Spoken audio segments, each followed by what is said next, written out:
নমস্কাৰ বন্ধুসকল, স্বাগতম জনাইছোঁ এটা ইনফৰ্মেটিভ ভিডিঅ'ত য'ত আপুনি এমপ্লয়মেণ্ট এক্সচেঞ্জখন ৰি-ৰেজিষ্ট্ৰেশ্যন কৰিবলৈ আপোনালোক কি স্টেপ ফ'ল' কৰিব লাগিব, ষ্টেপ বাই ষ্টেপ মই আপোনালোকক আজি গাইড কৰিম।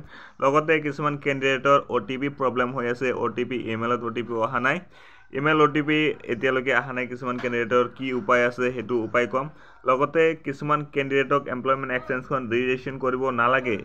যিসকল কেণ্ডিডেট 2024ত এমপ্লয়মেণ্ট এক্সচেঞ্জ বনাইছে নতুনকৈ, তেওঁলোকক আকৌ ৰি-ৰেজিষ্ট্ৰেশ্যন কৰিব নালাগে। তেওঁলোকৰ কাৰণেও ভিডিঅ'টো ইনফৰ্মেটিভ হ'ব, ভিডিঅ'টো তেওঁলোকেও চাই থাকিব। এতিয়া আপোনালোকে নিজেই ৰি-ৰেজিষ্ট্ৰেশ্যন কৰিব পাৰিব যদি আপোনালোকে 2023, 2023 বা 2022 যদি এমপ্লয়মেণ্ট এক্সচেঞ্জ বনাইছে। পুৰণা প্ৰাৰ্থীসকলে ইয়াতে নিজেই আপোনালোকৰ স্মাৰ্টফোনত ষ্টেপ বাই ষ্টেপ আপোনালোকে কেনেকৈ ৰেজিষ্ট্ৰেশ্যন কৰিব লাগিব গোটেইখিনি মই ষ্টেপ বাই ষ্টেপ কৈ দিম, ভিডিঅ'টো শেষলৈকে চাই থাকিব। তো পোনপ্ৰথমে মই আপোনালোক কৈছোঁ যিটো OTP প্ৰব্লেম হৈ আছে, OTP প্ৰব্লেমটো কেনেকৈ চলিউশ্যন হ'ব। OTPৰ প্ৰব্লেমৰ কাৰণে আপোনালোকে যদি এমপ্লয়মেণ্ট এক্সচেঞ্জৰ যিটো অফিচিয়েল ছাইট আছে সেৱা সেতু তাত যায়, মই আপোনালোক দেখুৱাই দি আছোঁ কি কৰিব লাগে। পোনপ্ৰথমে চবৰে তাতে এইটো মেছেজ আহিছে যে সেৱা সেতু পৰ্টেলত গৈ 15 আগষ্টৰ আগতে আপোনালোকৰ এমপ্লয়মেণ্ট এক্সচেঞ্জ যিটো আছে এইটো ৰিনিউ কৰিব লাগিব, মানে ৰি-ৰেজিষ্ট্ৰেশ্যন কৰিব লাগিব, নহ'লে আপোনালোকৰ এমপ্লয়মেণ্ট এক্সচেঞ্জটো ইনভেলিড বুলি মানা যাব। তো সেইকাৰণে চবেই ৰি-ৰেজিষ্ট্ৰেশ্যন কৰিবলৈ খুজি আছে, কিন্তু কিছুমান কেণ্ডিডেটে পৰা নাই।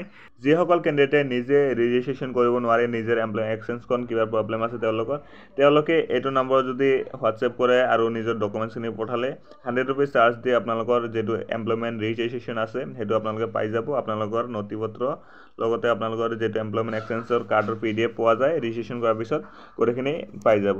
আৰু যিসকল কেণ্ডিডেটে নিজে কৰিব পাৰে তেওঁলোকৰ কাৰণে এটা উপায় আছে।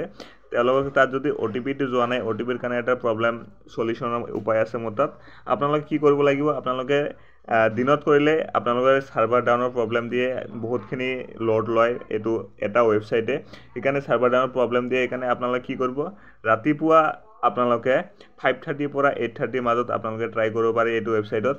5:30 পৰা 8:30 ট্ৰাই কৰিলে কি হয়, আপোনালোকৰ এমপ্লয়মেণ্ট এক্সচেঞ্জৰ যিটো হেৰি আছে, ছাইটটো আছে, ৱেবছাইটটো ইমান লোড নলয় আৰু গোটেইখিনি কেণ্ডিডেটে একেবাৰে নাহে, কম কেণ্ডিডেটকে আহে। সেইকাৰণে আপোনালোকে কি কৰিব পাৰিব, মৰ্ণিঙে উঠি 5:30 পৰা 8:30 বা 8ৰ ভিতৰত আপোনালোকে কামটো কৰি ল'ব পাৰিব। তেতিয়া আপোনালোকে ইমেইলৰ OTPটো আহিব।